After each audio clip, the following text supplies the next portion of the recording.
வணக்கம். இது தமிழா செய்திகள்.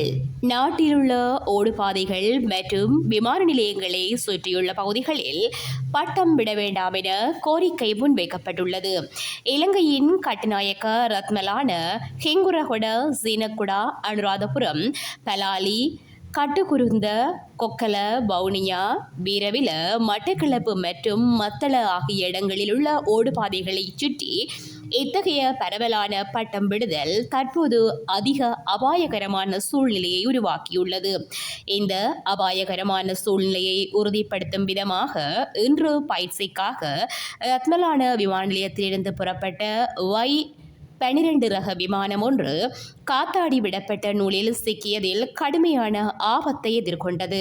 பயிற்சியில் ஈடுபட்டிருந்த இந்த விமானம் மீண்டும் ரத்மலான விமான நிலையத்திற்கே தரையிறங்கியுள்ளது. பின்னர் மேற்கொள்ளப்பட்ட தொழில்நுட்ப ஆய்வில் விமானத்தின் இடது சக்கரம், இடது எஞ்சின் பகுதி மற்றும் பல பாகங்களில் காத்தாடி நூல்கள் கடுமையாக சிக்கியிருந்தது தெரியவந்தது.